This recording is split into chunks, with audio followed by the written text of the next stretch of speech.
Here we have the kidney. This is the first section that we're going to go over. On the outside of the kidney, you have a layer that we call the renal capsule or the fibrous capsule. That's the outside right here. Then you have a couple of regions that you should be mindful of. The first one is the renal cortex. Now the renal cortex goes from here to here, from where my thumb to my index finger. That's this region right here. And then everything below the renal cortex is part of the renal medulla. Now the region itself is called renal medulla, but you have structures within.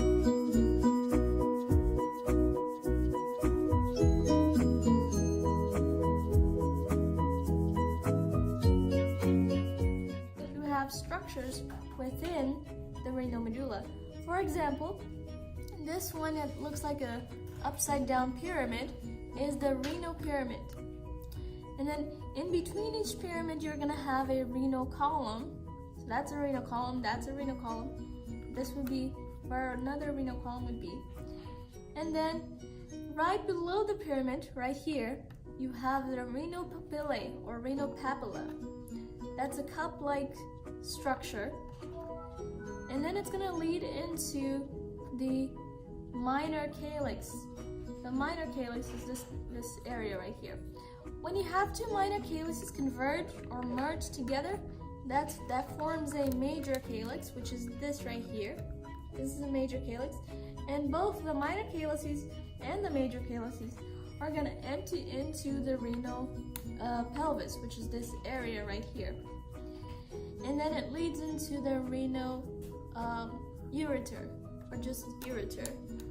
Now keep in mind the ureter is a tube that goes from the kidney to the bladder.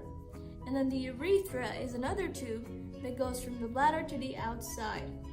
So keep in mind ureter goes from kidney to bladder.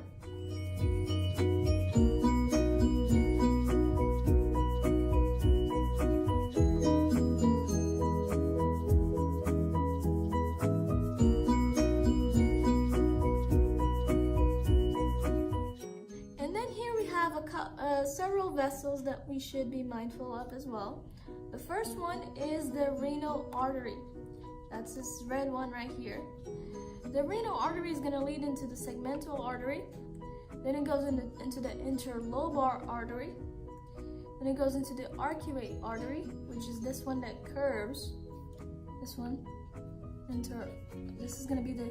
Okay, so once again, renal artery, segmental artery, interlobar artery, and then arcuate artery, and then the interlobular artery, which is also known as the cortical radiate artery. These are all the arteries you have to know. Here you have the renal vein. From renal vein it goes straight to interlobar vein, and then arcuate vein, and then cortical radiate vein, or just interlobular vein. That concludes this portion here.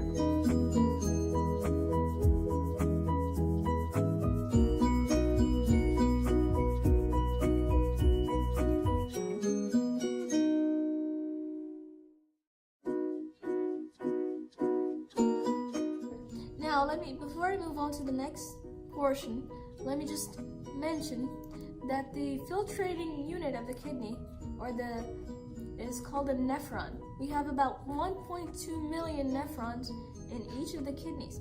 And the nephron, what it does is it filters blood, right, to get rid of waste product in the form of urine. It turns waste product into urine, and then you eventually excrete it. This is a magnified version of a nephron. Now, as you can see here, you have number one here is called the Bowman's capsule.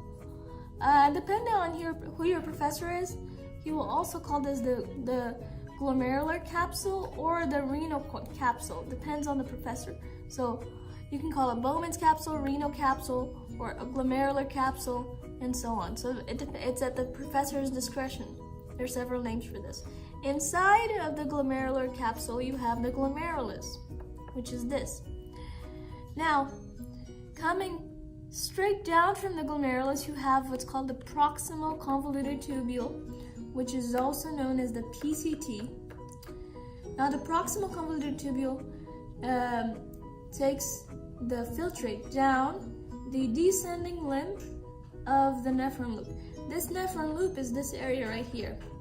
The nephron loop is also known as the loop of Henle. So, and once again, this is the PCT. Then it goes down the descending limb of the nephron loop. This is the nephron loop itself. Then you have the ascending limb of the nephron loop. Then you have the DCT, which is the distal convoluted tubule. Keep in mind, when you're trying to decide which side is distal and which side is proximal, always use the glomerulus as a point of reference. So if it's coming down straight from the glomerulus, it's going to be proximal. If it's further away from the glomerulus, it's going to be distal. Okay, so now here, the PCT, the descending limb of the nephron loop itself, the ascending limb of the nephron loop, and then it leads into the distal convoluted tubule, or the DCT. Once you get here, it leads into the collecting duct, which is this area right here. Now, some professors will call this bottom area the papillary duct because it leads into the renal papillae. So that's this.